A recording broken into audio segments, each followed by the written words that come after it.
PNID con el estándar S5.1.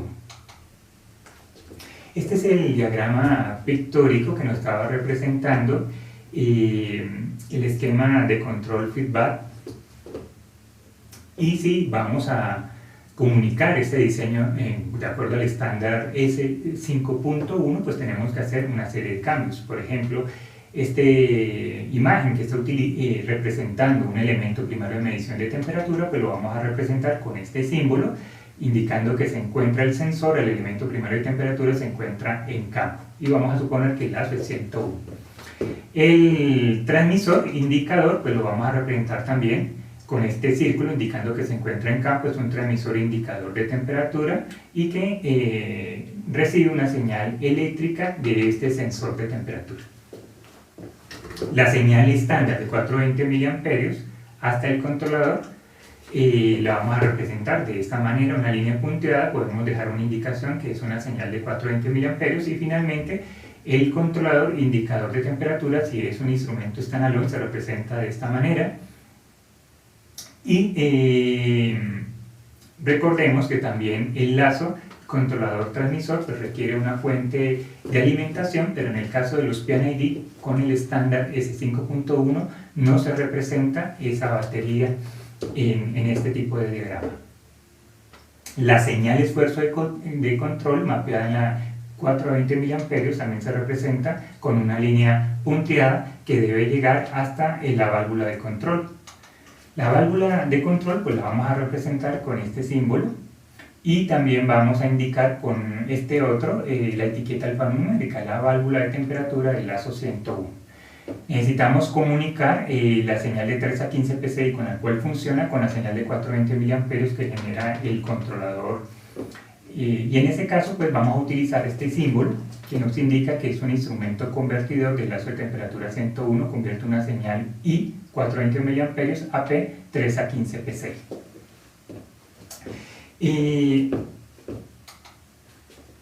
Esto ya lo podríamos considerar un PNID, pero podríamos sacarle un poco más de información y generar algunos cambios. Por ejemplo, podríamos encontrar que este símbolo de acá nos está indicando que el escenario de automatización es standalone, pero ¿qué sucede si el símbolo, por ejemplo, es atravesado por un par de líneas? Nos está indicando que ese controlador indicador de temperatura standalone se encuentra en un armario localmente instalado cerca a la planta.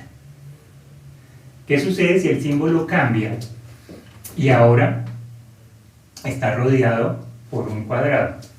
En ese caso, el escenario de automatización es un sistema de control distribuido. Si ahora es un cuadrado con un rombo en su interior, nos indica que el controlador se encuentra, en general el escenario de automatización es un controlador lógico programable, y esto simplemente nos representa un algoritmo controlador indicador de temperatura que se está ejecutando en un PLC.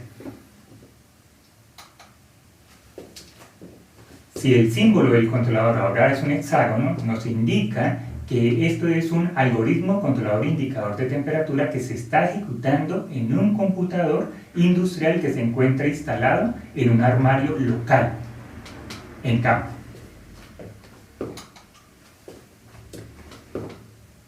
Adicional a identificar el escenario de automatización observando el símbolo del controlador, también podríamos, digamos, omitir algunas cosas para minimizar la complejidad del PNID. Por ejemplo, el elemento primario de temperatura es necesario para que un transmisor indicador de temperatura pueda funcionar, pero no es obligatorio representarlo en un PNID, por lo tanto muchas veces se omite. Y encontramos esta situación donde solamente se representa el transmisor de temperatura conectado directamente al controlador. No significa que no haya un elemento de primario de medición de temperatura, sino que no es necesario representarlo para minimizar la complejidad del diagrama. La otra elemento que se omite es la etiqueta alfanumérica de la válvula de control de temperatura. No es necesaria. Finalmente, todas estas líneas, todos estos quiebres, no es necesario, y muchas veces tampoco se necesita representar que son señales de 420 mA, y de esa manera el PNID queda minimizado a esto.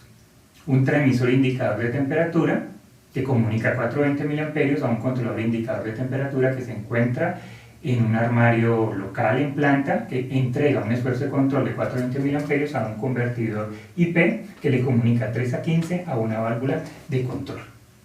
Otros elementos que se pueden minimizar son todas estas etiquetas para representar las variables de proceso. Muchas veces se deja simplemente algunas letras estándar para representar el suministro de vapor o el tipo de variable de proceso, pero en general no son necesarias.